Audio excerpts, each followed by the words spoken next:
صورت ہی اللہ رب العزت نازل کردہ سورۃ العصر، اور اگر انسانیت اس کے معنی اور مفہوم کو سمجھ لیتی اور اس پر عمل کر لیتی تو اس کی نجات کے لیے یہ صورت کافی ہو جاتی۔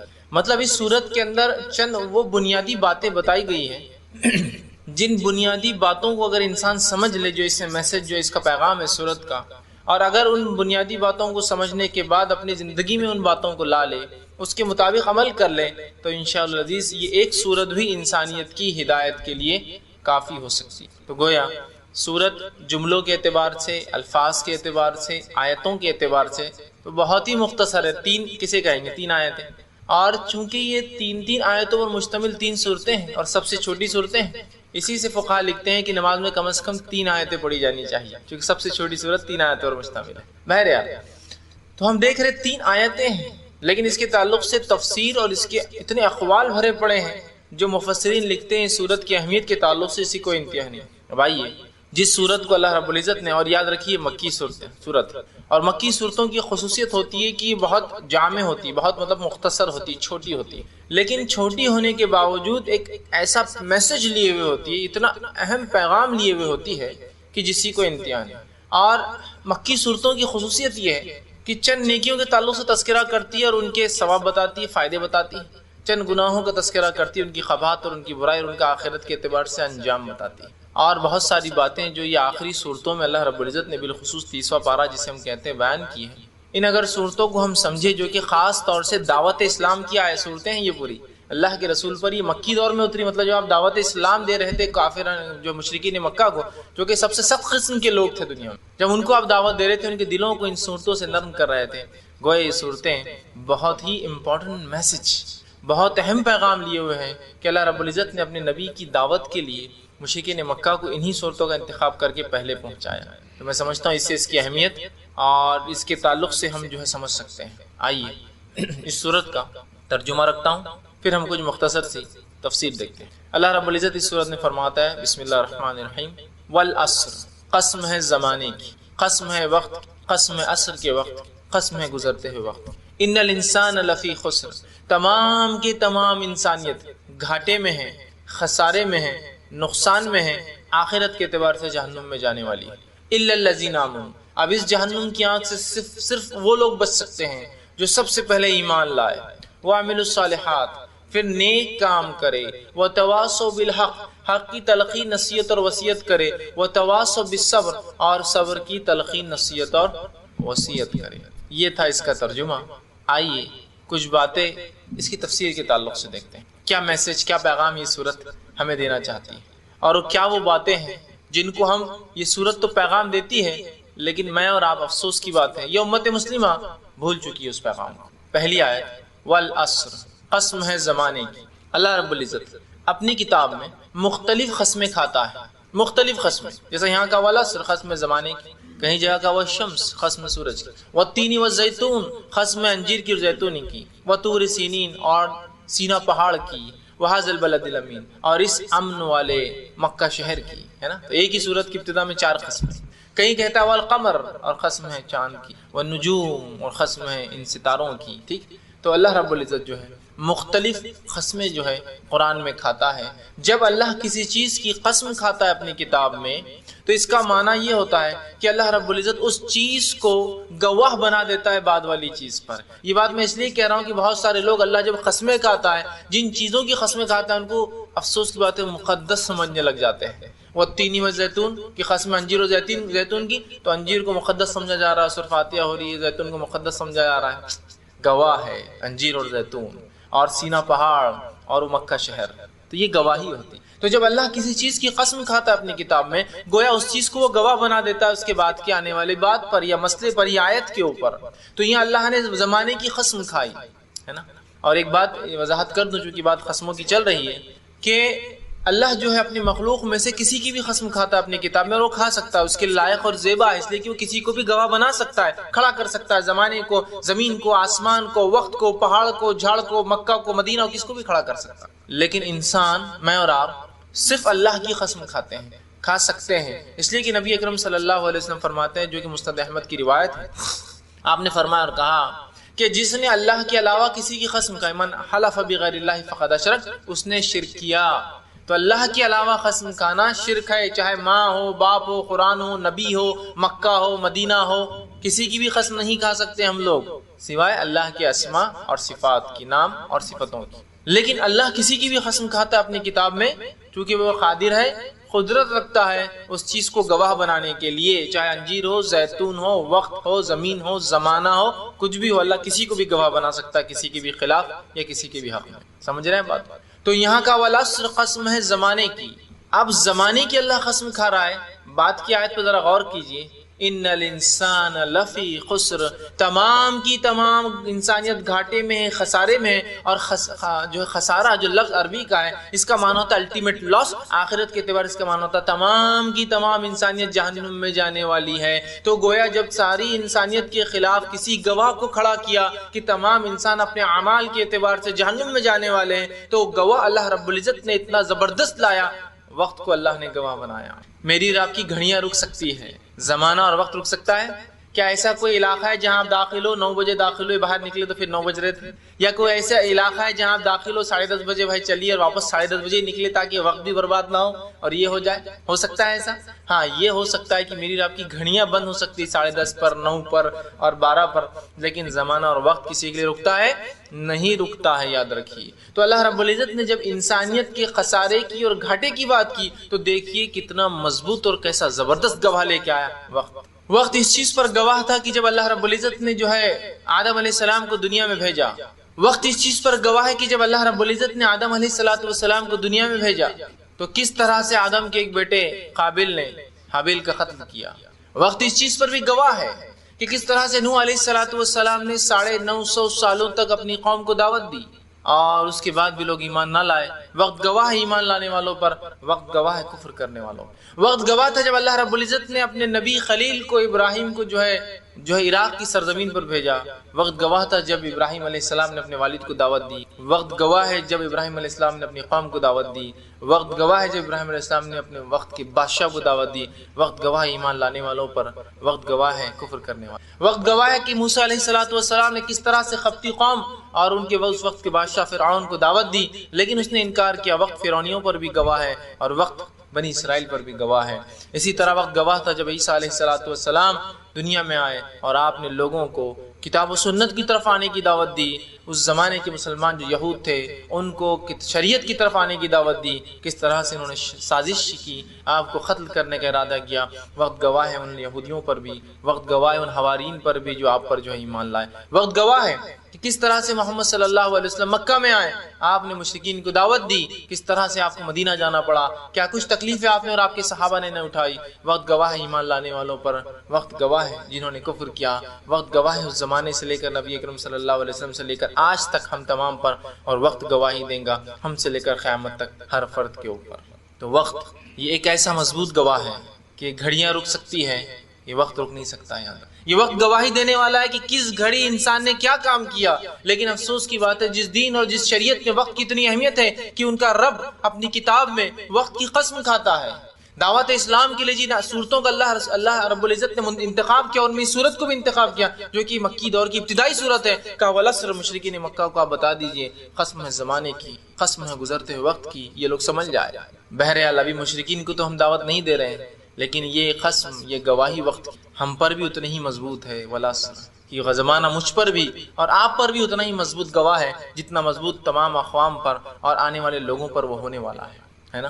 اور وقت بڑی اہم چیز ہے، یاد رکھیں۔ سائنس ہی کہتی ہے، فزکس میں یہ کہا جاتا ہے کہ وقت بھی ایک اب ڈائمنشن ہے، 4th ڈائمنشن ہے۔ اس کو بھی ٹائم بول کے ایک ڈائمنشن ڈالا جاتا ہے۔ جو لوگ فزکس پڑھتے ہیں، طبیعیات، وہ جانتے ہیں۔ اسلام نے اس وقت کو، جس سائنس نے آج مانا کہ وقت ایک ڈائمنشن ہے، اس کی اہمیت ہے، اسلام نے 1450 سال پہلے کہہ دیا والعصر، قسم زمانے کی۔ مسلمانوں کے لیے وقت بہت اہمیت کا حامل ہے، یاد رکھیے۔ افسوس کی بات ہے کہ اس دین اور شریعت میں وقت بڑی اہمیت کا حامل ہے، لیکن مسلمان ایک ایسی قوم ہو چکی ہے جن کے پاس، ہمارے پاس وقت کی کوئی اہمیت۔ اس بات کی گواہی میں دے سکتا ہوں کہ آج 3 گھنٹے تھیٹروں میں برباد کرنا، جس کو جانے اور آنے کے لیے اضافی اور 2 گھنٹے لگا لیجئے، 5 گھنٹے اگر ایک مسلمان نوجوان برباد کر سکتا پکچر دیکھنے میں، گویا یہ قوم وقت کی اہمیت کو نہیں جانتی۔ جو نوجوان، جو امت کا سرمایہ ہوتا ہے، جو اپنی زندگی کے ایک اہم مرحلے اور ایک اہم وقت سے گزر رہا ہے، جوانی سے، اگر وہ 12 گھنٹے یا 8 گھنٹے کوئی کرکٹ میچ کھیلتا ہے تو یہ گواہی دی جاتی ہے کہ ہاں اس امت کے وقت کی اہمیت نہیں. ایسے سپورٹس کھیلنا جن سپورٹس میں بہت مختصر وقت میں انسان کی جسمانی کثرت بھی ہو جائے، ذہنی بھی جو ہے صلاحیت ہے اس کی نکھر کے آئے، ٹھیک ہے، ہو سکتا ہے. اسلام کھیل کود کے خلاف نہیں، لیکن ایسے کھیل کود کے خلاف ہے جو آپ کا وقت برباد کر رہا ہے، آپ کے فرائض روزوں میں آڑ بنتا ہے، آپ کی نمازوں میں آڑ بنتا ہے. ویسے تو نہیں کوئی ایسا گیم جس میں 45 منٹ 50 منٹ 1.5 گھنٹہ 1 گھنٹہ بہت ہو گیا، آدمی وہ ہو جائے، جسمانی کثرت بھی ہو جائے، ہے نا. لیکن آج 12 10 گھنٹے برباد ہوتے ہیں، جس کی سیریز میں پتہ نہیں کتنے دن انسان برباد کر رہا. اس کے علاوہ نکڑوں پر جو نوجوانوں کی بھرمار ہماری نظر آتی ہے، ٹھیلوں پر، میلوں میں یا چوراہوں پر جس انداز سے نوجوان کھڑا ہوتا ہے، یہ انداز بتاتا ہے کہ ہم اپنے وقت کو برباد کر رہے ہیں. یہ مسلم محلے ہیں جن کے اندر ہوٹلیں بھری ہے، ہوٹلوں کے مالکان کو ہوٹلوں میں بیٹھے ہوئے نوجوان کو ہر 15-20 منٹ کو ہٹانا پڑ رہا ہے کہ جاؤ. اتنے زیادہ ہے. جو کہ قوم اقلیت میں بستی اس ملک میں، وہیں اکثریت بسنے والی قوموں کے علاقے میں جائیے جو تعداد میں ہم سے زیادہ ہے، لیکن ان کے ہوٹلوں میں انویٹیشن دیا جا رہا ہے کہ خالی ہوٹلیں آ کر بیٹھ جائے تو زیادہ فائدہ ہوگا. یہاں حال یہ ہے کہ ہوٹلوں کی بھرمار، پان ٹپریوں کی بھرمار ہونے کے بعد ان کو نکالا جا رہا ہے اور وہاں موجود نہیں ہے لوگ بیٹھنے کے لیے کہ 10 منٹ بیٹھے 5 منٹ بیٹھے، کام اور چلتے بنے. اس لیے کہ اس قوم کو فرصت نہیں ہے، اس لیے کہ اس نے وقت کی ہمیں جان لی ہے. اسی لیے میں گواہی دے رہا ہوں کہ ہاں ہم وقت کو برباد کر رہے ہیں. اس دین اور شریعت میں وقت کی اتنی اہمیت ہے، اندازہ لگائیے اگر میں بہت زیادہ بھی مصروف ہوں، کتنا بھی مصروف ہوں، تو کیا میں ظہر کی نماز ابھی پڑھ سکتا ہوں کہ چلو جلدی سے پڑھ کے چلے جائیں گے، کیونکہ اس کا ایک وقت ہے. اگر میں ظہر کے بعد کتنا بھی مصروف ہوں تو عصر کا ایک وقت ہے. سفر ہونا، اس میں جمع کرنا ایک الگ چیز ہے، عام حالت کی بات کر رہا ہوں. اسی طرح مغرب کا ایک وقت ہے، عشاء کا ایک وقت ہے. فجر میں یار بہت جان پہ آتا اٹھنا، اس لیے فجر عشاء میں پڑھ لوں، ایسا ہو سکتا ہے نہیں، اس کا ایک وقت ہے. اسی طرح زکوٰۃ دینے کا ایک وقت ہے، سال میں 355 دن جب گزر جاتے ہیں قمری مون کے حساب سے اسلام کی کیلنڈر چلتا ہے تو ہم کو زکوٰۃ دینا ہے. حج کا ایک وقت ہے، جب میرے پاس 2 مہینے پہلے ذی الحجہ میں پیسے نہیں تھے، آج پیسے آ گئے تو کیا آج حج کر سکتا ہوں میں اس سفر کے مہینے میں؟ نہیں کر سکتا ہوں. تو حج کا ایک وقت ہے. اسی طرح جو ہے روزے جو ہوتے ہیں، فرض روزوں کا ایک وقت ہے کہ رمضان کا ایک مہینہ آتا ہے، جب اس کی ایک رات آتی ہے جب سے روزے شروع ہوتے ہیں، پھر ایک رات آتی ہے جب روزے ختم ہو جاتے ہیں، عید منا لیتے ہیں ہم لوگ. تو روزوں کا ایک وقت ہے نا. اور اس میں بھی نماز کے لیے اگر مسجد میں طے شدہ وقت ہے کہ ظہر 1:30 بجے ہے، اور آج کل تو الحمدللہ الیکٹرانک گھڑیاں ہیں، سیکنڈ سے چلتی ہیں، تو کیا 1:29 اور 30 سیکنڈ پہ جماعت کھڑے کرنے کو ہمت کر سکتا ہے؟ 1:30 ہو جاتے ہیں اور 00 سیکنڈ ہوتے ہیں تو امام صاحب اٹھتے ہیں. تو جس دین اور شریعت میں وقت کی اتنی کڑی اہمیت ہے، اتنی سخت پابندیاں ہے، اس دین کے ماننے والوں کے پاس افسوس کی بات وقت کی اہمیت کیسے وہ کھو بیٹھے ہیں وقت کی اہمیت، کہ گھنٹوں، دن، مہینے، سال ہا سال اپنے برباد کیے جا رہے ہیں مختلف چیزوں میں. نبی اکرم صلی اللہ علیہ وسلم نے اس بات کی وضاحت، اس کی تاکید پہلے ہی کر دی تھی. 5 چیزوں سے پہلے کر لو، اور اس نے فرمایا تھا خالی وقت کی اہمیت کو جان لو اس سے پہلے کہ تم پر مصروفیت آ جائے، اور زندگی کو غنیمت جان لو کہ اس سے پہلے تم پر موت آ جائے، ہے نا. 5 سے پہلے 5 میں 2 باتیں وقت کے تعلق سے، 40% باتیں وقت کی بتائی جا رہی ہیں. وقت کتنا اہم ہے اور ہم نے کتنا اس کو ضائع کیا ہے، اس بات سے پتہ چلتا ہے کہ مرنے والا انسان بھی اللہ رب العزت جس چیز کی التجا کرنے والا ہے وہ کیا معلوم آپ کو؟ وقت ہی ہے. مرنے والا انسان بھی جس چیز کی گزارش اپنے رب سے کرے گا، جو مہلت، جو چھوٹ مانگے گا، وقت کی ہے. اللہ رب العزت فرماتا ہے سورہ مومنون سورہ نمبر 23 آیت نمبر 99 اور 100 کے اندر فرماتا ہے حتی اذا جاء احدهم الموت قال رب ارجعوا لعلی اعمل صالحا فيما ترك كلا انه كلمة هو قائلها ومن ورائهم برزخ الى يوم يبعثون. کہ اللہ فرماتا ہے جب تم میں سے کسی ایک کی موت کا وقت قریب آتا ہے، حتی اذا جاء احدهم الموت قال، تو وہ کہتا ہے رب ارجعوا، اے اللہ مجھے تھوڑا سا وقت اور مہلت دی جائے تاکہ واپس دنیا میں جاؤں، لعلی اعمل صالحا فیما ترک، اور جو نیکیاں چھوڑ آیا تھا، اچھے کام چھوڑ آیا تھا، وہ کام کراؤں. تو مرنے والا بھی کس چیز کی گزارش کرنے والا ہے؟ تھوڑے سے وقت کی. کلا، جواب آئیں گا اللہ رب العزت کی طرف سے، ہرگز نہیں، یہ موقع تمہیں نہیں دیا جانے والا ہے. انہ کلمۃ هو قائلها، ایسا زبردست خاکہ اور ایسی زبردست تصویر انسانی فطرت کی کھینچیے. کلا، انہ کلمۃ هو قائلها، یہ تو ایک جملہ تھا جس کو ادا کرنے کا تو پابند ہو چکا تھا، قائل ہو چکا تھا، ہے نا. دنیا میں ایگزام آ گئے، یہ سیمسٹر نہیں پڑھ سکا، اگلے سیمسٹر بہت اچھا پڑھوں گا. بزنس میں یہ سیزن میں مال نہیں لایا، اگلا سیزن بہت محنت کروں گا. یہ فصل میں زیادہ محنت نہیں، اگلی فصل کو دیکھو کیسے اگاتا ہوں. یہ جمعہ نہیں ہوا، اگلے جمعہ سے دیکھو کیسی نمازیں شروع کرتا ہوں. یہ رمضان اپن سدھر نہیں سکے، اگلے رمضان سے دیکھو پھر کیسا سدھرتا ہوں. ہر بار مہولت. انہ کلمۃ هو قائلها، دنیا میں یہی تیری بات تھی، اگلا موقع، اگلا موقع، اگلا موقع، اگلا موقع. انہ کلمۃ هو قائلها ومن ورائہم برزخ الی یوم یبعثون، اور ان کی اور اس دنیا کے بیچ میں ایک آڑ ہے دوبارہ اٹھائے جانے. ان کی اور اس دنیا کے بیچ میں آڑ ہے، برزخ ہے، دوبارہ اٹھائے جانے تک، ہے نا. تو مرنے والا بھی کسی سے گزارش کرنے والا ہے وقت. تو کیوں نہ زندگی میں اس کی اہمیت جان لے کہ ایسا نہ ہو کہ موت کے وقت ایسے حالات آ جائیں کہ انسان جو گزارش کرے. تو جو دنیا میں وقت ملا ہے صحیح سے فائدہ اٹھا لے. آئیے، وقت کی اہمیت صرف یہاں ختم نہیں ہوتی. مرنے والا گزارش کر رہا ہے مہلت اور وقت کی، مرنے کے بعد بھی جو سوال ہونے والے ہیں ان میں بھی سوال وقت کی ہے. اس کی اہمیت کو بتانے کے لیے خبر کے اندر انسان سے کتنے سوال ہونے والے ہیں؟ 3 سوال. 3 سوال خبر کے اندر. اور مرنے کے بعد جب اٹھائے جائیں گے اللہ رب العزت اس کے بعد حساب اور کتاب ہوگا، اس روز سوال ہوں گے ٹوٹل 5. 3 خبر میں، 5 آخرت کے سوال. 5 آخرت کے سوال کے تعلق سے اللہ کے رسول صلی اللہ علیہ وسلم فرماتے ابن آدم کے قدم اللہ کے سامنے جم جائیں گے جب تک کہ وہ 5 سوالات کے جواب نہ دے وہ اللہ کے سامنے سے، اپنے رب کے سامنے سے ہٹ نہیں سکتا. اور یہاں ہر آدمی انفرادی انڈیویجول ایک ایک کر کے جانے والا ہے، اور کوئی وسیلہ، کوئی شفاعت، کوئی مال اور کوئی اولاد کام نہیں آنے والی ہے. ٹھیک. تو 5 سوالات فرماتے ہیں. پہلا سوال، جوانی کہاں لگائی؟ معاف کرنا، پہلا سوال، وقت کہاں لگایا؟ وقت کیا ہے؟ یہی زمانہ جو گزر رہا ہے. دوسرا سوال، جوانی کہاں لگائی؟ حالانکہ جوانی بھی زندگی کا جو ایک مرحلہ ہے اس کا ایک حصہ ہے.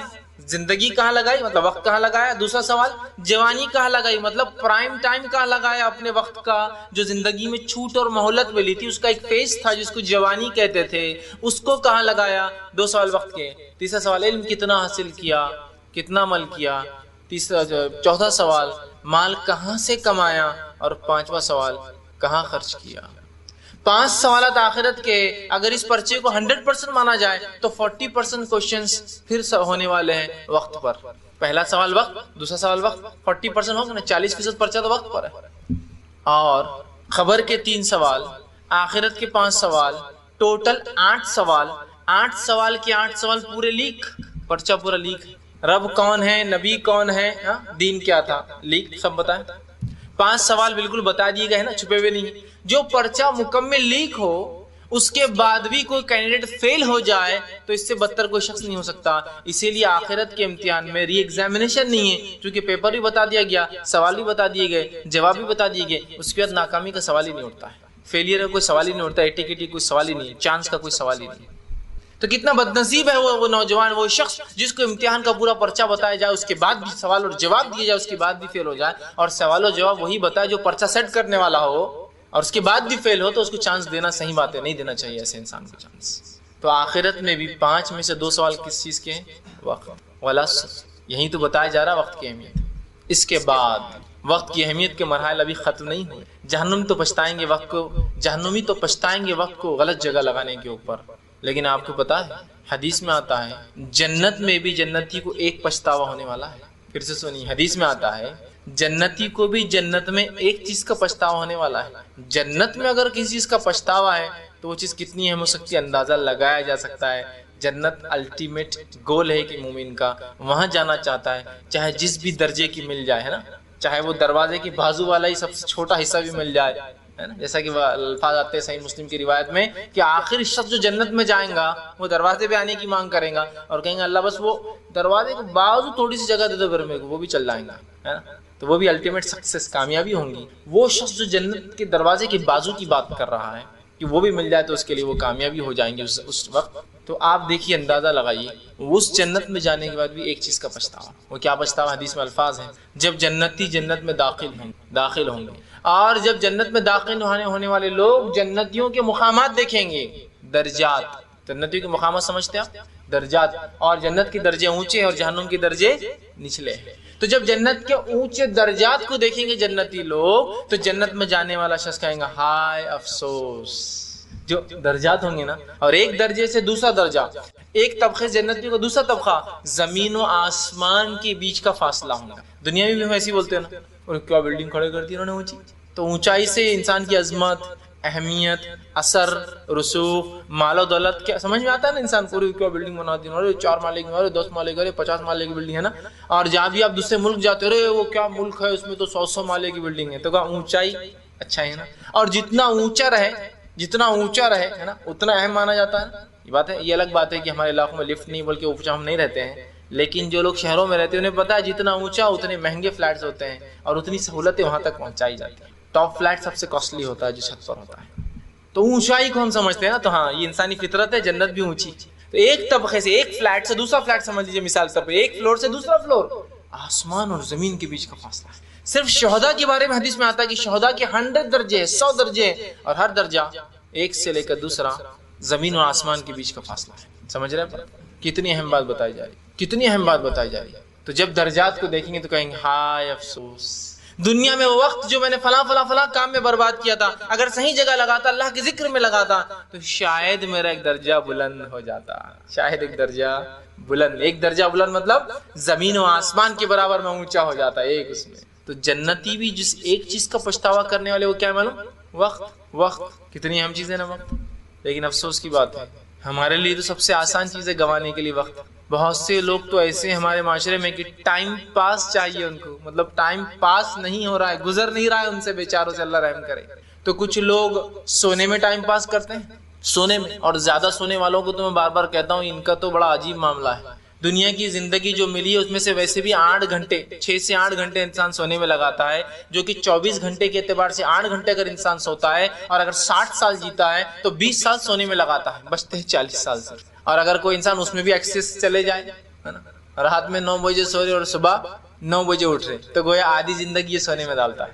12 گھنٹے سوتا ہے نا، اور اگر 12 گھنٹے سونے کو نہیں ملا تو آج نیند نہیں ہوئی یار برابر، تو دوپہر میں اور سو جاتا 2-3 گھنٹے، تو کہا 12 گھنٹے اور 3 گھنٹے 15 گھنٹے سوتا ہے بیچارہ۔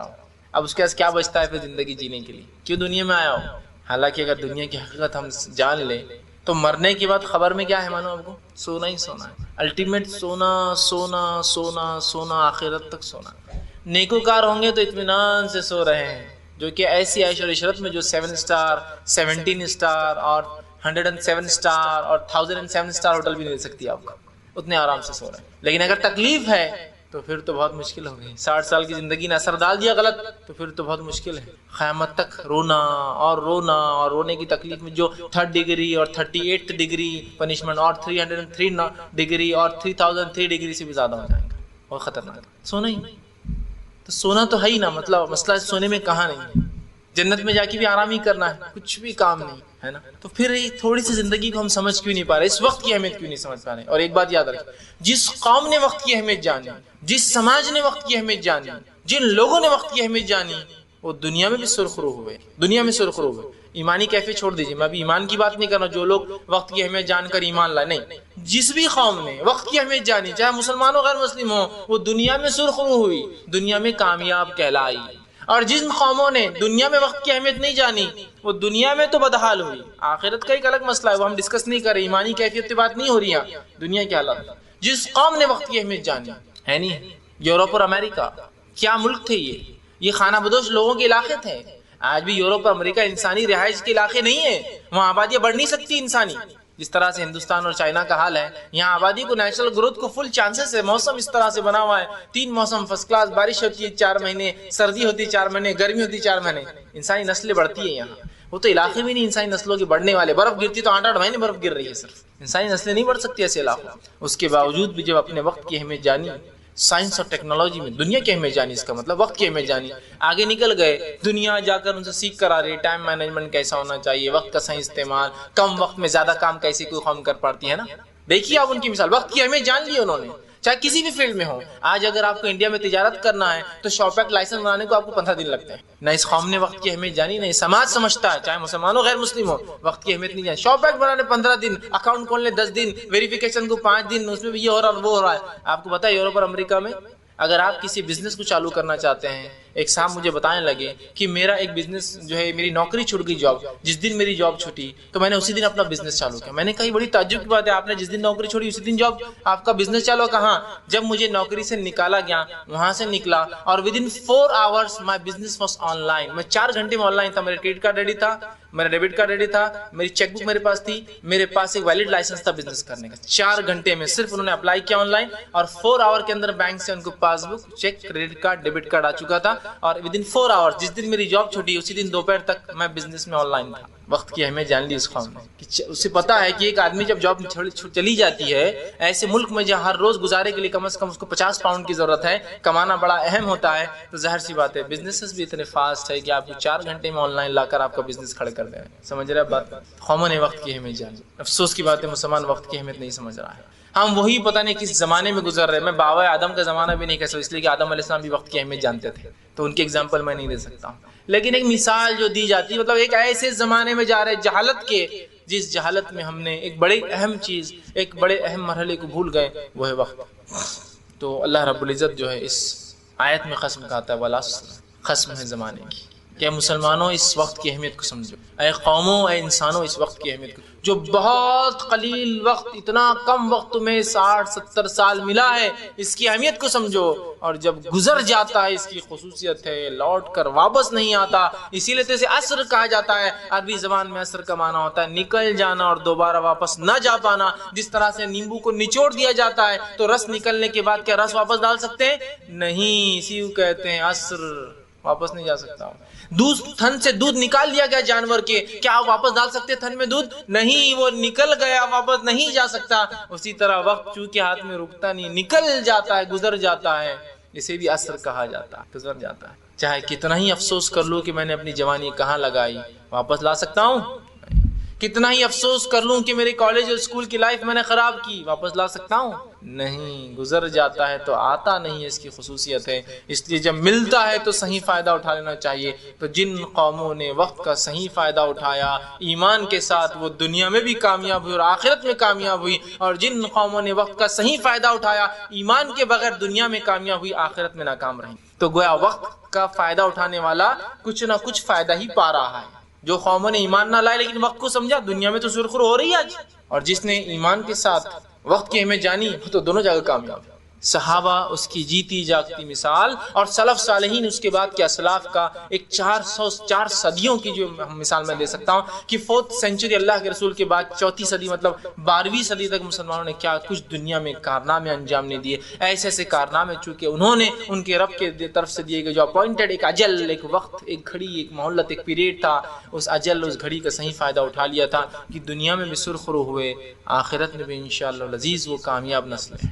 سرخرو ہوئے, ایسے سرخرو ہوئے کہ سائنس اور ٹیکنالوجی میں ایسی ایجادات کی گئی, دنیا کے اندر جو کتاب و سنت کی سمجھ اور فقہ میں ایسی بہترین نمایاں اور شاہکار انہوں نے نکالے جس سے انسانیت کو دین پر عمل کرنے میں سہولت ہو اور دنیا کے اندر جینے میں سہولت ہو. دونوں میں کام کیے کہ وہ 4 صدیاں کتاب و سنت کے اعتبار سے سب سے بہترین لوگ تھے, اور وہی 4 صدیاں سائنس اور ٹیکنالوجی میں اتنے آگے تھے کہ دنیا کو یہ کہنا پڑا کہ یہ قوم اپنے وقت سے 1000 years آگے چلتی ہے, ایڈوانس چلتی, 1000 سال آگے چلتی, 1000 سال آگے چلتی. ایسے انہوں نے ایسے کارنامے, ایسے ایجادات دی انسان کو. اور آپ کو پتا ہے وقت کے بارے میں مسلمان اتنے سنجیدہ تھے کہ وقت کے لیے گھڑیوں کی ایجاد کی گئی, ڈائریکشن کی عبادتوں کا ایک وقت ہے ہمارے پاس, ڈائریکشن کی چیزیں ایجاد کی گئی. اور دنیا کہہ رہی کہ دیکھو مسلمانوں نے آج کیا کچھ نہیں کیا, اس لیے کہ ڈائریکشن کی ضرورت مسلمانوں کی تھی دنیا میں. انہیں پتا کرنا تھا کہ قبلہ کہاں ہے. جب قبلہ کہاں ہے پتا کر سکے تو یہ بھی پتا کر سکے سمندروں میں سفر کیسے کیا جائے گا کہ گریس کہاں ہے اور یونان کہاں ہے اور امریکہ کہاں اور چائنا کہاں ہے, وہ بھی پتا, کیونکہ آسان ہوگا, ڈائریکشن ایک بار پتا چل گئے. قبلہ کیسے پوائنٹڈ ہوتا ہے تو ہر چیز پتا چل گئی. ویسے قبلہ پوائنٹ آؤٹ کرنا ایک ٹف جاب ہے. قبلہ ایسٹ ویسٹ جو ہے اپنے کمپاس پہ نہیں چلتا ہے, جیسے میگنیٹ ہوتا ہے نا, وہ ہمیشہ ایک ڈائریکشن میں ہوتا ہے. قبلہ تو سینٹر میں ہے. جب کوئی سینٹر کا لوکیشن ڈیٹیکٹ کر سکتا ہے, کارنرز نہیں, تو ظاہر سی بات ہے وہ کوئی بھی ایریا ڈیٹیکٹ کر سکتا ہے. سفر آسان ہو گئے. ٹیکنالوجی ایوالو ہوئی اس لیے کہ مسلمان حج کو ہر سال جاتے تھے، لہٰذا اگر سمرقند میں بھی ایک نئی چیز ایجاد ہوتی ہے، اگلے سال حج کے ذریعے وہ پہنچ جاتی ہے مکہ میں، مکہ سے نکل کے اسپین پہنچ جاتی ہے، اگلے سال 2 سال میں ٹیکنالوجی ادھر سے نکل کے دنیا کی وہ کونے پہنچ جاتی ہے۔ عبادت کر رہے ہیں اللہ کی، لیکن وقت کی اہمیت جانتے ہیں تو ساتھ میں ایجادات بھی ٹرانسفر ہو رہی ہے عبادت کے ساتھ، تو انہوں نے وقت کی اہمیت جان لی، وہ قوم سرخ روح ہوئی۔ افسوس کی بات ہے کہ انہوں نے کیا کارنامہ انجام دی وہ آج ہمیں بھی نہیں پتا ہے، اس لیے کہ ہم وقت کی اہمیت کہاں جانتے ہیں؟ وقت کی اہمیت جانیں گے تو پتہ چلے گا جن لوگوں نے وقت کی اہمیت جانی سمجھا کیا کچھ کر دکھا ہے نا۔ بہت سی بار لوگ بولتے ہیں یہ لوگ کیوں آگے ہیں، چلو ان کے بارے میں پڑھتے ہیں کیا کرتے ہیں، تو میں کہوں گا ہمارے اسلاف نے ایسے کارنامے انجام دیے، وہ لوگ کیوں آگے تھے کبھی پڑھ کر دے۔ مسلمانوں نے ایسی اجازت کی ہے کہ ایک مثال دے کے انشاءاللہ آگے چلوں گا دوسری آیت کی طرف، کہ ڈیمز کی کنسٹرکشن کی ہے یورپ کے اندر، البانیہ ہے اور اس کے علاوہ بہت سارے اور علاقے جہاں مسلمان گئے، کچھ سال حکومت ابتدائی دور میں رہی، پھر ہٹ گئے، پھر بعد میں اور ہوئی، کچھ ڈیموں کی تعمیرات کی۔ ایسے ڈیم آج بھی موجود ہے یورپ میں اور شام کے اندر جو تقریباً کم و بیش 1100 سال سے اپنی جگہ ہے اور آج بھی پانی سپلائی کرتے ہیں اور کھیتی باڑیاں ان سے ہوتی ہیں۔ آپ کوئی مثال دے سکتے ہیں مجھے ایسی کوئی ڈیم کی جو ہمارے جدید دور میں بنا ہو، جس کے بارے میں یہ نہ بتایا گیا کہ 25 سال 30 سال اور 100 سال میں ہی بھر جائیں گا اور اس کے بعد یہ استعمال نہیں ہو سکتا ہے نا؟ ایسی وارننگ سے نہ پوری یہ 25 سال میں بھر جائیں گا، وہ 100 سال میں ختم ہو جائیں گا، 1100 سال سے وہ چلا رہے۔ کیا ٹیکنالوجی ہوں گی، کیا ان کی جس کو کہیں گے جدید، جس کے ماڈرنائزڈ ہوں گے وہ لوگ، کہ ایسے ڈیم بناتے جو 1100 سال تک انسانیت کو نفع دینے والی چیز ہے۔ کتنا وقت کی اہمیت کو جانا ان کی، ایک بار بنا دو چیز انسانیت نسلوں تک فائدہ اٹھاتی رہے۔ سمجھ رہے آپ بات؟ تو کہ والعصر، قسم ہے زمانے کی، ان الانسان لفی خسر، کہ وقت تم پر گواہ انسانوں، تم گھاٹے اور نقصان میں آخرت کے اعتبار سے جہنم میں جانے والے ہو۔ تمام کی تمام انسانیت گھاٹے نقصان خسارے جہنم میں جانے والی ہے۔ گویا اعمال کے اعتبار سے ہم لوگ ایسے اعمال کر رہے ہیں کہ اعمال ہمیں کبھی فلاح کامیابی نہیں دلا سکتے، ہم جہنم میں جانے والے۔ تو کہا ان الانسان لفی خسر، انسان تمام کے تمام گھاٹے نقصان اور خسارے میں ہیں۔ والعصر، اور اس پر کون گواہ ہے؟ وقت گواہ ہے۔ اور یہ خسارہ آخرت کا، اور آخرت میں خسارے کا معنی الٹیمیٹ لاس جہنم میں صرف۔ تو تمام انسانیت جہنم میں جانے والی ہے۔ اب کیسے اس جہنم سے بچا جائے؟ تو پہلا کام وقت کی دنیا میں صحیح اہمیت جانے، اور وقت کی اہمیت جاننے کے بعد جو کام کرنا ہے اس وقت کے اندر ہی، ظاہر سی بات ہے وقت کی اہمیت جانے گا تو ایمان بھی لائے گا، اس لیے کہ وقت کم ہے، جلدی سے مرنا موت آ جائیں گی، اور اس کے بعد بہت سارے کام ہیں جو مرنے کے بعد کرنا ہے انسان کو، اور وہ کام کا تمام دار و مدار اس اعمال پر ہے جو دنیا میں کیے گئے تھے۔ تو 4 اعمال کرنے ہوں گے وقت کی اہمیت کو جاننے کے بعد، تو تم فلاح اور کامیابی، آخرت کے اعتبار سے کامرانی، آخرت کے اعتبار سے سکسیس، جنت پا سکتے ہو۔ وہ کام کیا ہے؟ الا الذین آمنوا، پہلا کام کرنا ایمان لاؤ۔ جو وقت کی اہمیت جانتا ہے وہ ایمان بھی پہلے لاتا ہے، اس لیے کہ وہ جانتا عقل مند ہوتا ہے وقت کم ہے، جانا ہے، موت ہے، رب کے سامنے حاضری ہے، اس سے پہلے اچھے اعمال کرو۔ تو کہا الا الذین آمنوا، پہلی شرط آخرت کے خسارے سے بچنے کی کیا ہے؟ ایمان لے آئے۔ ایمان لے آئے۔ ایمان کیا ہوتا ہے؟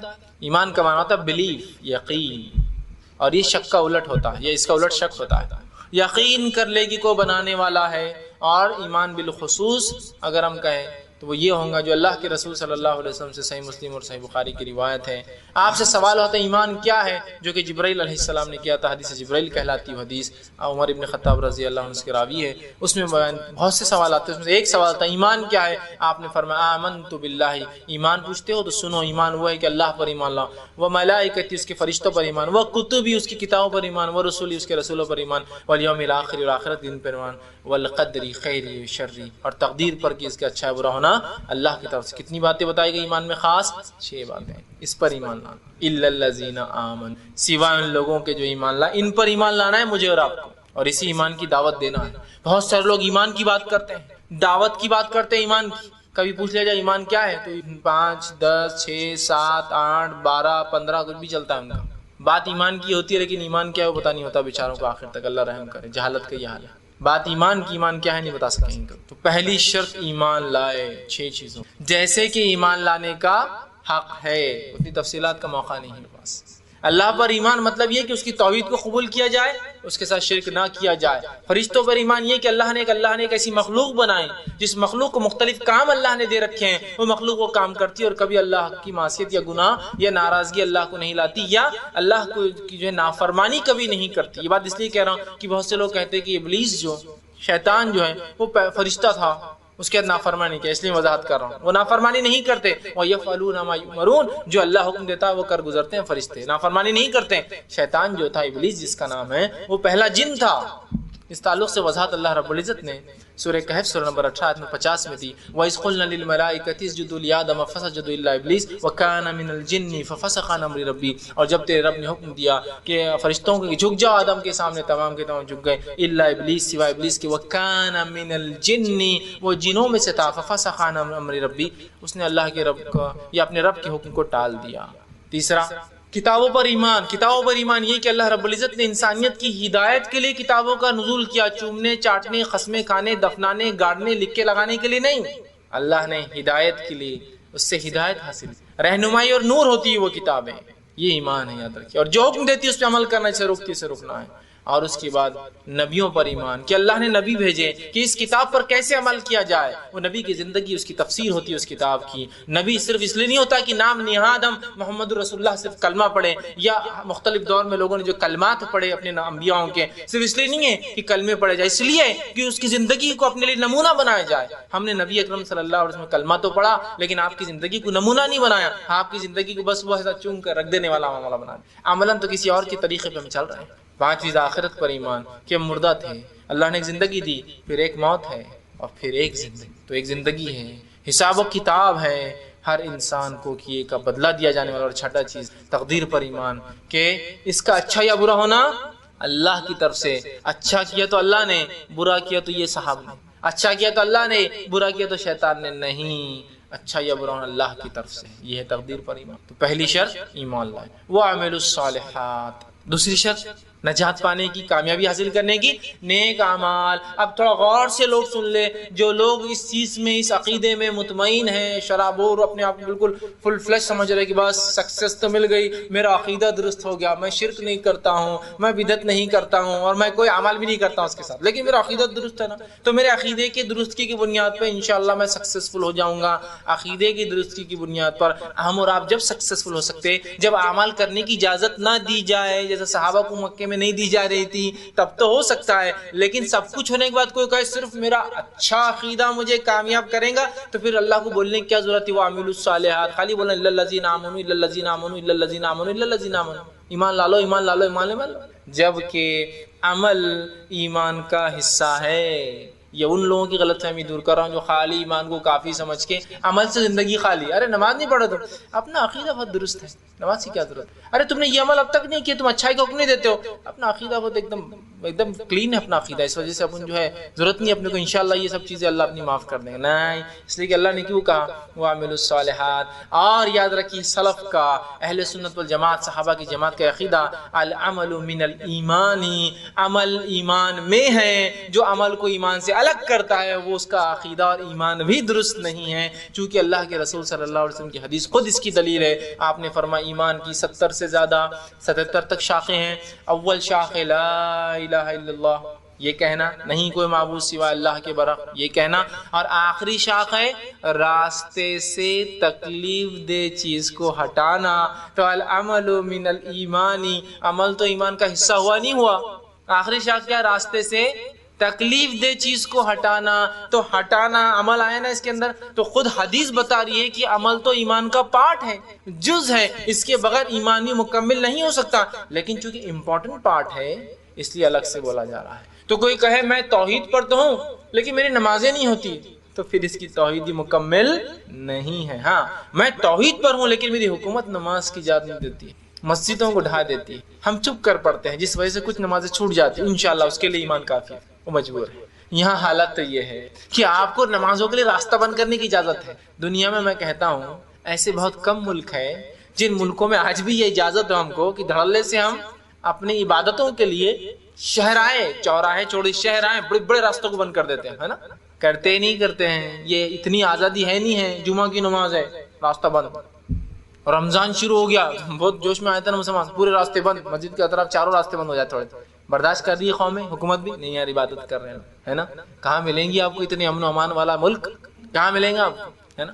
آپ کے میت کوئی مر جا رہا ہے نا، آپ پورے شہرائے بند کر دے رہے ہیں، ہائی ویز بند ہے آپ کے لیے، یار گاڑی میت ہو کسی ریسپیکٹ، ہے نا؟ نان مسلم کو آپ کو نہیں دیکھنے کو ملیں گا، سائڈ سے چلتے، ویسے تو ہماری میتیں بھی راستے کی سائڈ سے چلنا چاہیے، ہے نا؟ اور اگر راستے کو تکلیف ہے، ٹریفک کو تکلیف ہے آپ کی میت سے، تو آپ کو میت تو کاندھے پہ لے کے بھی نہیں جانا چاہیے، گاڑی میں ڈال کے لے کے جانا چاہیے۔ کاندھے کا ثواب تو ایک الگ چیز ہے، لیکن حقوق العباد اگر مارے جا رہے تو کاندھے کا ثواب ضرورت نہیں پھر اس کو. حقوق العباد بندوں کے حق مارے جا رہے، کوئی میت لے جا رہے اور پیچھے ایمبولینس میں ایک آدمی ابھی مرنے کے قریب ہے، نہیں چلے گا. آپ کی میت نہیں چلیں گی پھر پیدل، پھر سائڈ سے چلیں گی یا پھر گاڑی میں جائیں گے، سیدھا قبرستان میں اتر جائیں گے. سمجھ رہے ہیں بات کو؟ تکلیف نہیں پھر بھی، لیکن ایک مثال دے رہا ہوں، کتنے دھڑلے سے بند کرتے ہیں نا راستے. کتنا امن والا علاقہ ہے. کوئی بولتا ہے، کسی کو ایک قصہ سنا سکتا ہوں مجھے، ہندوستان کے کسی علاقے سے ہم میت لے جا رہے تھے، کچھ ہندو نے آ کے بولے راستہ کیسا بند کر رہے تم، یا پولیس نے آ کے بولے چلو ہٹاؤ میت کو تمہارے. میں بول رہا ہوں نا، بھرے سگنل پہ بھی آپ لے جائیں گے تو پورے سگنل والے اپنی باری کو چھوڑ دیں گے، یار میت جا رہی ہے نا.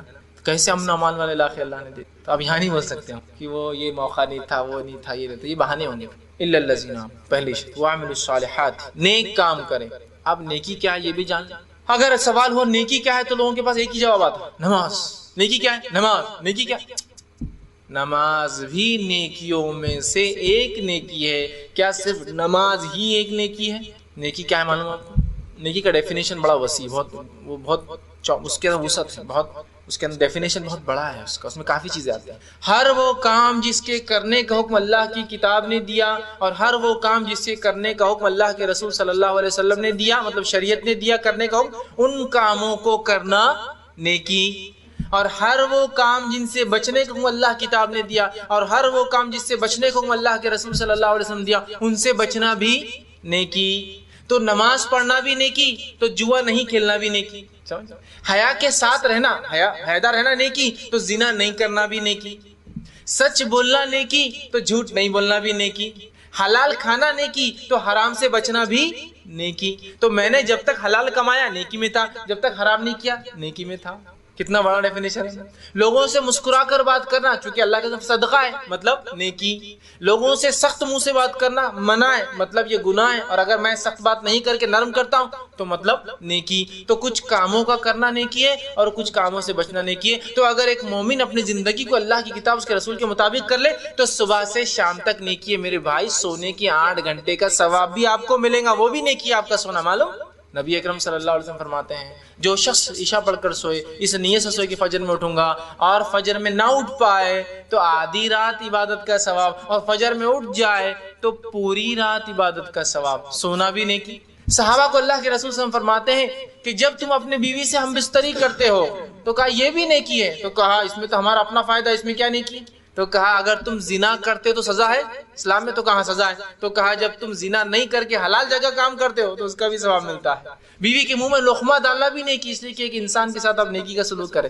بیوی مثال کے طور پہ دیا جائے گا، چونکہ انسان عام طور سے باہر اچھا سلوک کرتا ہے، گھر میں نہیں کرتا.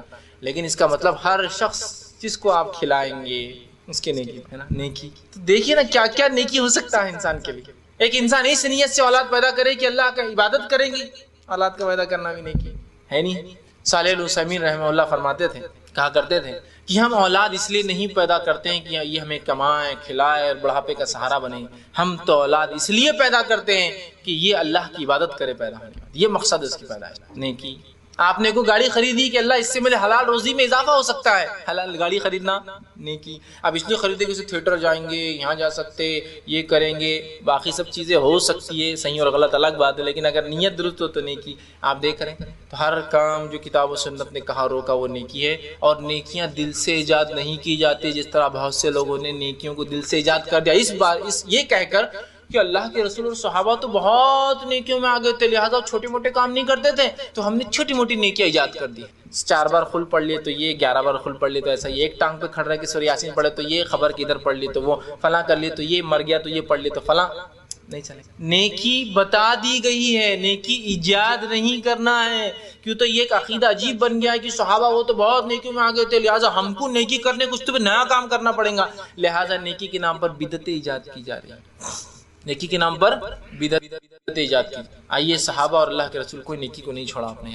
صحابہ ایک مرتبہ جو ہے ترمذی کی روایت ہے، جامع ترمذی کی، کچھ صحابہ جو غریب تھے مالی اعتبار سے، پیسے کم تھے ان کے پاس، غریب لوگ تھے، آئے اور کہا اللہ کے رسول یہ مالدار صحابہ نماز بھی پڑھتے ہیں، روزہ رکھتے ہیں، زکات جو ہے حج کرتے ہیں، جہاد کرتے ہیں، لیکن ان کے پاس پیسہ ہونے کی وجہ سے یہ حج بھی کرتے ہیں، جہاد میں پیسہ خرچ کرتے ہیں، تو لہٰذا ہم سے آگے بڑھ جاتے ہیں. ہم صدقہ نہیں کر سکتے، زکات نہیں دیتے، حج نہیں کر سکتے، پیسہ نہیں ہے، تو یہ تو آگے بڑھ جاتے ہیں. ہمارے لیے کچھ سلوشن نکالیے، ہم کو بھی نیکی میں برابر ہونا ہے.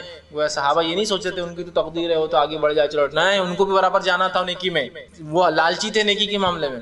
اللہ کے رسول فرمایا ٹھیک ہے، اگر تم ہر نماز کے بعد 33 مرتبہ سبحان اللہ، 33 مرتبہ الحمدللہ، 33 مرتبہ اللہ اکبر کہو اور اس کے بعد یہ کہو آخر میں لا الہ الا اللہ وحدہ لا شریک لہ لہ الملک وله الحمد وهو على كل شيء قدیر، ہوئے 100، 33 یہ ہو گئے 99 اور ایک ملا دو ہوئے 100، 100 ہو گیا، تو تم بھی انشاءاللہ ان کے برابر ہو جاؤ گے جیسا صدقہ دے کے ہو رہا ہے۔ اب یہ صحابہ جو غریب تھے نماز میں اگلی جمع ہوئے، اب 33 بار کیسا کریں گے؟ آپ دل میں تو نہیں گن سکتے نا سبحان اللہ ایک، سبحان اللہ نہیں، سبحان اللہ سبحان اللہ سبحان اللہ گن رہے ہیں۔ تو جو مالدار صحابہ تھے بولے یہ تم لوگ کیا کر رہے ہیں، یہ کیا کر رہے ہیں؟ تو کہا ہم شکایت لے کر گئے تھے تم لوگوں کے اللہ کے رسول کے پاس کہ تم لوگ نیکی میں آگے بڑھ جاتے ہو پیسے خرچ کر کے، ہمارے پاس نہیں۔ تو کہا اللہ کے رسول نے کیا فرمایا؟ تو کہا یہ کر لو تو انشاءاللہ ہم بھی نیکی میں برابر ہو جائیں گے، ایگزیکٹلی تو نہیں لیکن کچھ نہ کچھ حد تک ٹھیک ہے۔ اب اگلی نماز میں جمع ہوئے سب، اب نماز ہوئی تو غریب صحابہ شروع ہو گئے، چونکہ حریص تھے لالچی تھے، تو امیر کون سے پیچھے رہنے والے تھے لالچ، وہ بھی شروع ہو گئے سبحان اللہ۔ غریب نے کہا ارے تم بھی چالو ہو گئے، ہم نے تو تمہارے برابر آنے کی تھی اب تم بھی آگے نکل گئے نا۔ فوراً دوڑے دوڑے آئے اور کہا اللہ کے رسول صلی اللہ علیہ وسلم یہ غریب یہ امیر صحابہ نے بھی شروع کر دیا۔ تو اللہ کے رسول مسکرا کہا ذالک فضل اللہ یؤتیہ من یشاء، یہ مال و دولت اللہ کا فضل ہے، اب میں کیا کروں، اللہ جس کو چاہتا ہے دیتا، اب روکوں کیا ان کو؟ ایک آدمی مال و دولت ہونے کے بعد بھی اور آگے بڑھنا چاہتا ہے تو کیا ہم روک سکتے ہیں کہ نیکی سے؟ تو پتہ چلا نا مالداروں نے یہ سوچا رہے یہ تو چھوٹی نیکی ہے، یہ غریب صحابہ کر رہے اپنے برابر آنے کو، ہے نا، حالانکہ یہ نیکی کی وجہ سے کچھ حد تک ہو سکتا ہے لیکن ایگزیکٹ برابر کبھی نہیں پہنچ سکتے۔ مال خرچ کرنا بہت بڑی نیکی ہے لیکن کچھ نہ کچھ بھرپائی تو ہو جائیں گی اس کے بہانے، پیسہ نہیں تو بول تو سکتا ہے آدمی، لیکن مالداروں نے سوچا اس میں بھی کہیں کو پیچھے رہنا، اپن ان کو چھوڑ کے اپن بھی آگے بڑھو اور ان سے وہ بھی آگے بڑھو، سمجھ رہے ہیں بات؟ تو نیکی ایجاد نہیں کرنا ہے، نیکی بتا دی گئی، ورنہ لوگ بدعت ایجاد کرتے نیکی سمجھ، چنے بانٹ رہا ہے نیکی، فلاں کر رہا ہے نیکی، یہ کرنا ہے سوچنا۔ تیسرا وتواصوا بالحق، تیسری چیز جو جہنم سے بچانے والی ہے وہ ہے حق کی تلقین، آخرت خسارے سے بچے، حق کی تلقین نصیحت اور وصیت کرے، مطلب خود حق پر ہو تبھی تو وصیت۔ اگر میں یہ کہوں کہ دوسروں کو صبر کی بات کرو، دوسروں کو حق کی بات کرو، تو میں خود حق پر ہوں تبھی تو حق کی بات کر رہا ہوں۔ تو حق کی تلقین نصیحت وصیت مطلب خود حق پر رہ کر دوسروں کو تلقین نصیحت وصیت کریں۔ حق کے کئی معنی علماء نے لیے، پہلا یہ دین اسلام حق ہے لہٰذا اس کی دعوت و تبلیغ کا کام کیا جائے، لوگوں تک دین اسلام پہنچایا جائے، ہمارے غیر مسلم بھائیو اطراف میں بچتے ان تک پہنچانا ایک چیز ہے۔ دوسرا یہ حق سے مراد حقوق، رائٹس جو ایک دوسرے کے ہے، والدین کے، بیوی کے، بچوں کے، رشتہ داروں کے، پڑوسیوں کے، ہے نا، اسی طرح راستے چلنے والے مسافروں کے، ہے نا، مسکینوں کے، غریبوں کے، سمجھ رہا حقوق دے۔ دوسرا معنی یہ لیا مفسر نے۔ تیسرا معنی لیا کہ ضرورت پڑنے پر حق کی گواہی دی جائے، چاہے پھر ظالم اور جابر حکمراں کے سامنے کیوں نہ کھڑے نہ پڑے، یہ بھی حق کی تلقین نصیحت اور وصیت میں۔ ضرورت پڑنے پر حق کے لیے گواہی دی جائے، جیسا کہ سورہ یاسین کے اندر جب وہ 3 انبیاء آئے اور تینوں پہ لوگوں نے الزام لگا اور کہا اگر تم نہ جاؤ تو تمہیں ہم پتھر مار کے قتل کر دیں گے، تو ایک انسان جو اپنے ایمان کو چھپا بیٹھا تھا وہ شہر کے دوسرے کونے سے دوڑتا اور کہا اے لوگوں میں بھی ایمان لاؤں ان لوگوں کے ساتھ، تاکہ اس نے سوچا جب تک یہ 3 نبی نکل جائے اس قوم سے، ہے نا۔ تو وہاں کیا کیا اس نے، چھپا کے نہیں رکھنا اپنے حق، چونکہ اسے پتا تھا حق کو چھپاؤں گا تو انبیاءوں کی جان جائیں گی، تو اظہار کر دیا، لوگوں نے اس کو مار دیا، اتنے دیر میں انبیاء نکل کر چلے گئے اور وہ قتل ہو گئے۔ تو حق کی گواہی دی نا، جب دیکھ لیا کہ اب الٹیمیٹ ہے، اب آپ چھپانا بیکار ہے، جو دعوت لایا ہے وہی ختم ہو جا رہا ہے، تو کیا فائدہ، تو اپنے بات کا اظہار کر کر حق کی گواہی دے دی کھڑے رہ کر، جس کی وجہ سے جان گئی اس کی، ہے نا۔ تو یہ بھی اس میں شامل ہے۔ تو اسلام کی دعوت دینا، اشاعت، اس کے اندر جو کچھ ہو سکتا ہے غیر مسلموں میں اور جو مسلمان جو دیندار نہیں ان کے لیے بھی شامل ہے۔ دوسرا آپسی حقوق دیے جائے جو کہ بہت اہم ہے، اللہ کے حق اور بندوں کے حق 2 حقوق ہے، اور بندوں کے حق نہ دینے والا اللہ کے حق دے کر کوئی فائدہ نہیں اٹھا سکتا آخرت میں، حقوق۔ تیسرا ضرورت پڑنے پر حق کی گواہی دیجیے، یہ ہے تواصوا بالحق۔ اور چوتھا وتواصوا بالصبر، حق کی تلقین نصیحت، خود حق پر رہے، معاف کرنا، وتواصوا بالصبر، اور صبر کی تلقین نصیحت اور وصیت کی، خود صبر پر رہے اور خود صبر کرے اور دوسروں کو صبر کی تلقین کرے۔ صبر بڑی عظیم نعمت ہے، یاد رکھیں 2 نعمتیں جس کو مل گئی، میں بار بار کہتا ہوں اس کو عظیم نعمت اللہ نے دے دی، ایک صبر دوسرا شکر، ایک صبر دوسرا شکر، اور صبر آئے تو شکر آ جاتا ہے خود بخود، سمجھ رہے ہیں بات، صبر آ جائے تو شکر آ جاتا ہے۔ مجھے صبر ہے کسی چیز پر کہ اللہ نے مجھے غریب رکھا، صبر ہے مجھے اس پر، تو خود بخود آپ شاکر ہو جاتے ہیں، شکر کرنے والے کہ اللہ جو غریب کوئی مسئلہ نہیں، اللہ معذور اور محتاج کوئی مسئلہ نہیں، اللہ بیمار پیدا کیا کوئی مسئلہ نہیں، صبر کر رہا ہوں تو خود بخود شکر میں شامل ہو جاتا ہے، شکر کر رہا ہوں کہ اللہ ایسی حالت میں بھی کوئی مسئلہ نہیں، وتواصوا بالصبر۔ اور جب حق کی بات ہوتی ہے نا، وہ تیسری چیز حق کی گواہی دی جاتی ہے، حقوق دیے جاتے ہیں، اسلام کی دعوت دی جاتی ہے، بادشاہ کے سامنے یا ظالم جابر کے سامنے حق کی گواہی دی جاتی ہے تو تکلیفیں تو آتی ہیں. جب تکلیفیں آتی ہے تو وہ تواصوا بالصبر ہے نا کہ صبر کی تلقین نصیحت رو، خود بھی صبر کرے، دوسروں کو بھی صبر کی تلقین نصیحت وصیت کرے. دین اسلام پر چلنے میں جو تکلیفیں آئے، دعوت اسلام میں جو تکلیف، حقوق کی ادائیگی میں ہوتا ہے تکلیف آتی ہے. ادھر بیوی کے حق بھی، ادھر والدین کی بھی ہے، لیکن دونوں کو دینا. ادھر بچوں کی بھی، ادھر بیوی کی بھی، دونوں کو دینا. ادھر مسکینوں کی بھی، رشتہ داروں کی، اور بیوی کی بھی اور بچوں کی بھی، سب کو دینا. تکلیف آتی ہے وتواصوا بالصبر. اور اسی طرح ہم جو ہے حق کی گواہی جب دیتے ہیں تو جب بھی تکلیفیں آتی ہے، جیسا کہ وہ حبیب کو جو سورہ یاسین کے واقعے میں آئی، برداشت کی اس نے، ہے نا. تو وہ تواصوا بالصبر، چوتھی صبر کی تلقین نصیحت وصیت. حالانکہ حق کی تلقین اور صبر کی تلقین دونوں نیکی کا حصہ ہے، پھر بھی الگ سے بیان کیے گئے کیونکہ بہت امپورٹنٹ، بہت اہم صفات ہے، بہت اہم صفات ہے. حالانکہ ایمان کے عمل کے اندر شامل ہے نا، صبر کرنا ایک اچھا عمل ہے، حق کی تلقین کرنا اچھا عمل، لیکن الگ سے بیان کیوں کیا گیا؟ اس کے امپورٹنس بہت زیادہ ہے. حق کی تلقین کرتے رہے، صبر کی تلقین کرتے رہے، خود بھی صبر کرے اور دوسروں کو بھی صبر کی طرف متوجہ کرے. اور جس کو اللہ رب العزت نے صبر اور شکر والی نعمت دے دی، اس نے تو عظیم نعمتوں کا فائدہ اٹھا لیا. اس لیے کہ شکر گزار بندے کو اللہ کبھی ناراض دنیا اور آخرت میں نہیں، چونکہ وہ ہر حال میں شکر تھا. صحت تھی شکر، بیماری ہے شکر، مال تھا شکر، غربت ہے شکر، اولاد ہے شکر، اولاد چھین لی شکر، تمام چیزوں پہ شکر کرتا ہے کہ اللہ الحمدللہ علی کل حال، اللہ شکر ہے تیرا ہر حال میں، جو بھی جیسا بھی تو نے رکھا ہے یہ. اور جب شکر کرتا ہے ظاہر سی بات ہے وہ صبر کرنے والا بھی بندہ ہوگا. جب شکر کر رہا ہے تبھی صبر جس کو ہوتا ہے تبھی تو شکر کر سکتا ہے، ورنہ جس کو صبر ہی نہ ہوتا وہ تو جزا فضا چیخنے چلانے، میرا ہی گھر تھا کا، میری اولاد تھی کا، میرا بیٹا تھا کا، میری صحت تھی کا، پڑوسی تو ہٹے کٹے زندہ رہ رہے لیکن ہمارا دیکھو بیماریاں، جزا فضا کرتا ہے. شکر گزار بندہ کہتا ہے اللہ نے ان کو دیا، اللہ کی مرضی، اللہ نے مجھ سے چھین لیا، ہے نا. تو صبر کرے، یہ ہم صفتیں ہیں. اسی پر میں جو ہے اس صورت کو تفسیر ختم کروں گا. آئیے ایک بار دہرا لیتے ہیں اس کو پھر سے. اللہ رب العزت فرماتا ہے سورۃ العصر، 103 نمبر کی صورت ہے. اللہ فرماتا ہے والعصر، قسم ہے زمانے کی، قسم ہے گزرتے ہوئے وقت کی، قسم اس وقت کی جس کو انسان ضائع کر رہا ہے، اس کا صحیح فائدہ اس دنیا میں. ان الانسان لفی خسر، سارے کے سارے انسان اپنے دیے ہوئے وقت، اپوائنٹڈ وقت جو دنیا میں دیا گیا، اس کو فائدہ نہ اٹھانے کی وجہ سے، ایمان کے ساتھ اچھے عمل کر کے فائدہ نہ اٹھانے کی وجہ سے خسارہ اٹھائیں گا، آخرت میں جہنم اٹھائیں گا. اب وہ لوگ جو اس خسارے اور جہنم سے بچنا چاہتے وہ کیا کریں؟ الا الذین آمنوا، پہلا کام وہ کرے ایمان لائے، جیسے ایمان لانے کا حق ہے. وعملوا الصالحات، اور نیکی کرے جس کو نیکی کہا جاتا ہے، منمانی ایجاد کردہ نہیں. وتواصوا بالحق، اور حق کی تلقین و نصیحت اور وصیت کرتا رہے ایمان لانے کے بعد. وتواصوا بالصبر، اور جو حق کی تلقین نصیحت وصیت میں جو تکلیفیں آئے خود بھی صبر کرے اور دوسروں کو بھی صبر کی تلقین نصیحت اور وصیت کریں. اسی پر میں اپنی بات کو ختم کروں گا. اللہ رب العزت سے دعا ہے کہ اللہ سبحانہ تعالیٰ جو کچھ کہا سنا گیا اس سے عمل کی توفیق عطا فرمائے. ہم تمام کو جو ہے صحیح سمجھ عطا فرمائے دین اور اسلام کی، اس پہ عمل کرنا آسان کرے، اور تمام وہ صفتیں اور اوصاف جو اللہ چاہتا ہے اس کے نیک بندوں میں وہ صفتیں ہمارے اندر پیدا کرنا اللہ ہمارے لیے آسان کر. وہ صفتیں ہمارے اندر اور ہمارے نسلوں میں پیدا کر. ہمیں وقت کی صحیح اہمیت جو ہے اللہ سمجھنے کی توفیق دے اور اس کا صحیح فائدہ اٹھانے کی توفیق دے. میں نے ایک سوال کیا کہ جو لوگ انتقال کر جاتے کیا ان کا عقیقہ کیا جا سکتا ہے؟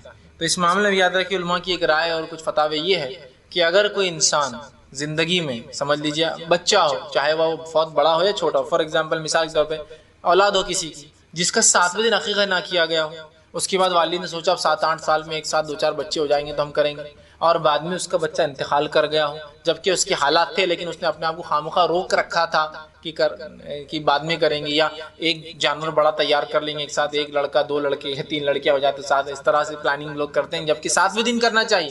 کیوں پلاننگ کرتے ہیں آپ ایسی خامخواہ؟ شریعت کے معاملوں میں کیوں ایکسٹینڈ کرتے ہیں ڈیٹس کو؟ دنیا کے معاملوں میں تو 1 دن آگے نہیں بڑھاتے. آپ اسکول میں ایسے بولتے ہیں کہ بچے کو یہ اب 10 جولائی سے اسکول ہے، اپن 20 جولائی سے بھیجیں گے، 20 جولائی سے نہیں، تھوڑا 2 مہینے بعد بھیجیں گے. نہیں، دنیا میں تو ڈیٹس رکھیے 7ویں دن. بہرحال نہیں ہو سکا یا اس ٹائم نہیں ہو سکا، بعد میں اللہ نے حالت دی لیکن سوچا بعد میں پلان کرتا ہوں اور انتقال کر گیا، ٹھیک ہے بچہ، تو ظاہر سی بات ہے اس کی طاقت استاد تھی کرنے کی تو پھر کرنا چاہیے. تو پھر فوت بچہ جو انتقال کر گیا اس کا بھی کرنا ہوگا، اس لیے کہ تب تو اس کی حیثیت تھی نا. فار ایگزامپل یا مثال لیجیے 7ویں دن حیثیت تھی، ماحول کی وجہ سے حالات کی وجہ سے نہیں کر پایا، پیسے وہ سب سے نہیں کر پایا، اور بچہ جو ہے کچھ دن جیا یا کچھ مہینے اور جیا اور اس کے بعد چونکہ 7واں دن کراس کر گیا، طاقت تھی لیکن پھر آدمی بھول گیا یا اپنی مصروفیت میں لگ گیا، کریں گے اور انتقال ہو گیا، تو یاد رکھیے تب تو واجب تھا نا، تو دینا پڑے گا، کرنا پڑے گا عقیقہ بھی، ٹھیک ہے.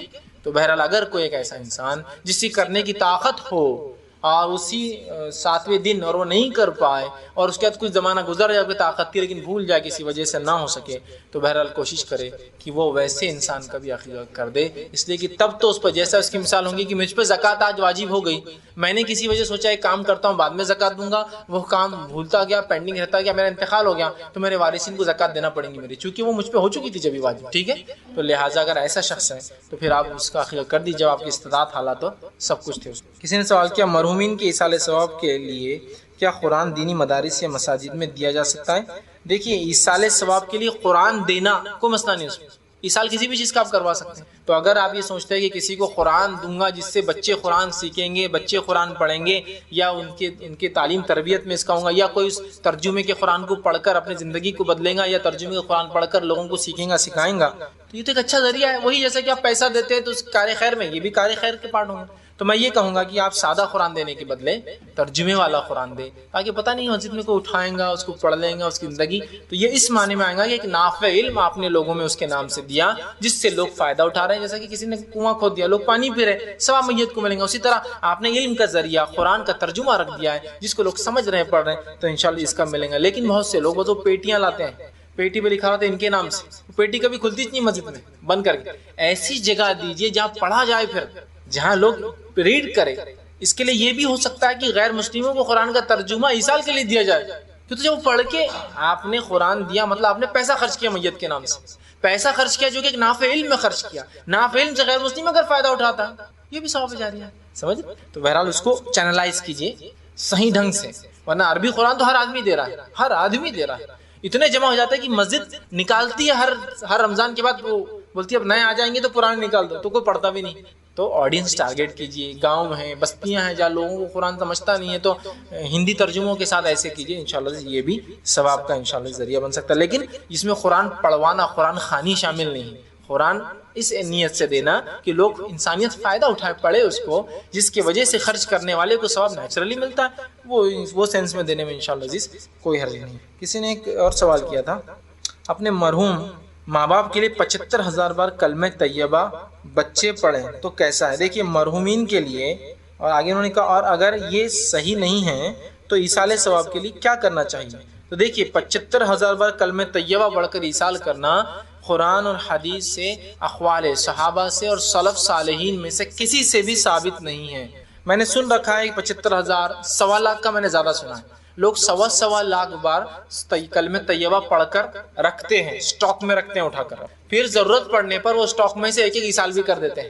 جیسا کہ میں نے ایک صاحب سے سنا، میں نے 7 بار انہوں نے 1.25 لاکھ بار کلمہ طیبہ اٹھا کے رکھا ہے، پھر جیسی کسی کا انتقال ہوتا لوگ آتے ہیں ان کے پاس، وہ خاتون کے پاس کہتے ہیں ہمارے ان کا انتقال ہو، بولتے اس میں سے ایک ان کو ایصال۔ میں نے کہا بہت اچھا ہے، سٹاک پورا رکھا ہوا ہے، جب چاہو سٹاک میں دیتے جاؤ لوگوں کو، تو بولے ایک ان کو ایصال، تو بولے بہت خوشی ہوگی۔ پھر وہ بولتے بی کچھ لیجیے، وہ بولتے نہیں اللہ کے لیے نہیں، تو ڈبے میں ڈال دیجیے، ڈالنا ہے، میں تو سبھی کام کی لیتی نہیں ہوں۔ لوگ ڈبے میں ڈال دیتے ہیں، ساڑیاں لاتے ہیں، یہ کرتے ہیں، اچھا خاصا مطلب وہ ٹریٹ کر دیتے ہیں ان کو 10-15 ہزار کا، تو وہ پارسل اٹھا کے رکھتے ہیں۔ میں نے کہا بہت اچھا، یہ مطلب کیا بولیں گے، نان ویزیبل اسٹاک، دکھ ہی نہیں رہا اسٹاک کیسا ہے، چارجز بھی اچھے خاصے مطلب مل جا رہے اسٹاک کے، ہے نا۔ انٹلیکچوئل پتہ نہیں پڑھے نہیں پڑھے، واللہ عالم بھائی پتہ نہیں، لیکن کچھ لوگ بدعتوں میں بڑے مخلص ہوتے ہیں۔ ایسا نہیں کہ ہم چھوٹے تھے جب ہم کو 1.25 لاکھ ہوتا ہی تھا، پہلے مسجدوں میں بھی ہوتا تھا، کسی کا انتقال ہوا وہ 1.25 لاکھ چیوں پہ وہ پڑھتے تھے۔ اب ہم چھوٹے تھے، ہم کو تو خالی وہ میٹھے چاول کی خوشبو آتی تھی یا بریانی کی، تو ہم تو کھٹ کھٹ کھٹ کھٹ بس جب تک کوئی دیکھ رہا نہیں ڈالتے تھے، پھر وہ ایک آدھ آتے تھے پیچھے مولوی صاحب کھٹ مارتے ڈنڈا، ہاں اتنے پڑا تھا، پھر لا الہ الا اللہ گئے کہ کھڑا کٹ، تو ہم تو اپنی بدعت میں مخلص نہیں تھے، چھوٹے تھے تو، لیکن کچھ لوگ بڑے مخلص ہوتے اپنی بدعتوں میں بھی، 1.25 لاکھ بار پڑھ کے رکھتے ہیں ایسا۔ ایسی کوئی صحیح بات 1.25 لاکھ، 1,40,000، 75,000، 40,000، 45,000 ثابت نہیں ہے۔ اگر ایسا ایصال ہوتا میرے بھائیوں تو اللہ کے رسول صلی اللہ علیہ وسلم کیا امت کو بتا کے نہیں جاتے کہ میری امت والو دیکھو یہ ایصال کا بڑا اچھا ذریعہ ہے؟ تو یہ ایصال کلمہ طیبہ پڑھ، ہاں کلمہ طیبہ اپنے لیے پڑھیے، ان لمیٹڈ کوانٹٹی پڑھیے، کوئی گننے کی بھی ضرورت نہیں اس کی، کہ تو اس کے کوئی گننے کا ثواب بھی نہیں ہے نا، بہت سے لوگ کلمہ طیبہ وہ گنتی پڑھتے، الیکٹرانک واچ میں پڑھتے ہیں، تو وہ مشین آج کل آ گئی اس میں، تو کوئی تسبیح پڑھتے وہ 1,00,000 بار ہوتی، بولے 1,00,000 والی تسبیح بھی آتی ہے نا، 100 بار کے بعد 1 من کا سرکاتے، اس میں 200 من کے رہتے، تو وہ 100 بار کے بعد 1 سرکتا ہو، پھر 100 بار کے 2 سرکتا. کیا ہے، ضرورت نہیں. اللہ تعالیٰ ہے نا آپ کے حساب لینے کے لیے، فرشتے لکھ رہے ہیں نا، ان کو وہ تھکتے نہیں ہیں، ان کو کچھ پرابلم نہیں ہے، ان کے مشینس بولا ہاں مطلب جس کو بولیں گے ان کی ٹیکنالوجی بہت سوفسٹیکیٹڈ ہے، ان کو گنتی ٹریلینس اور اس سے آگے بھی کچھ گنتی، ان کے لیے کوئی ایشوز نہیں ہے ثواب میں، اللہ تھکتا نہیں ہے دیتے ہوتے. تو بہرحال یہ طریقہ نہیں. اب ایصال ثواب کے لیے کیا کریں گے؟ تو کار خیر ان کے نام سے کیجئے، مال خرچ کیجئے، دعا کیجئے آپ اولاد ہونے کے ناطے. ٹھیک ہے، آپ نے فرما دیا 3 چیزوں کے علاوہ ساری چیزیں میت کے لیے بند ہو جاتی ثواب. ایک جو ہے علم نافع، ٹھیک، جس سے لوگ فائدہ اٹھائے. تو اگر ایسا کوئی نالج وہ چھوڑ کے گئے تو اس کو آگے بڑھائیے، یا ان کے نام سے کوئی نالج کا سسٹم چالو کیجیے. ایسا کوئی کام جو کار خیر انسانیت یا کوئی بھی فائدہ اٹھائے. چرند پرند بھی ہو سکتے ہیں اس میں، جھاڑ لگا دیا ہو، انسانیت آرام کر دی، چرند پرند پھل کھا رہے ہیں اس کے، ٹھیک، مسجد تعمیر کر دی ہو، بورنگ کھود دی ہو، پانی کا نظم ہو، کنواں بنا دیا ہو، سڑک بنا دیا ہو، کچھ بھی ہو سکتا ہے کار خیر. اور تیسرا فرمایا ولد صالح یدعو لہ، اور نیک اولاد جو دعا کرے، تو اولاد دعا کرے. یہ ہو گیا. اس کے علاوہ آپ کیش خرچ کیجیے جو کہ ثواب جاریہ میں مال کار خیر میں ہو سکتا ہے، نافع میں ہو سکتا ہے، اور بھی بہت ساری جگہ جہاں آپ کر سکتے ہیں. تو بہرحال یہ کیجیے اور دعائیں ان کے لیے کیجیے. باقی اس کے علاوہ قرآن پڑھ کے بخشنا، 75,000 بار کلمہ طیبہ، 1,00,000 بار کلمہ طیبہ. دیکھیے بات سننے کو اچھی لگتی ہے، کلمہ طیبہ کو آپ نہیں بول رہے 1,00,000 بار. میرے بھائی کلمہ طیبہ ہے، لیکن جس نے ہمیں سکھایا اس نبی نے نہیں بتایا نا ایسا پڑھنا. مسئلہ یہ ہے جو کمپنی کی گاڑی ہوتی ہے نا وہ سکھاتی ہے ہم کو کیسا چلانا ہے، اپنی عقل سے نہیں چلتی ہے. تو اسی طرح جس نے دین دیا نا اسی سیکھنا پڑے گا کیسا اس دین پہ عمل کرنا ہے. یہی طریقہ ہے نا، وہی ہے. تو اس کو سمجھنے کی ضرورت ہے. ٹھیک، تو لہٰذا آپ نے کبھی ایسا نہیں کیا، لہٰذا ہم بھی ایسا نہیں. تو ثواب کیسے پہنچتا ہے وہ انشاءاللہ کچھ باتیں میں کو بتا دیں. ہم اسی پر بات ختم کریں گے. وآخر دعوانا الحمدللہ رب العالمین.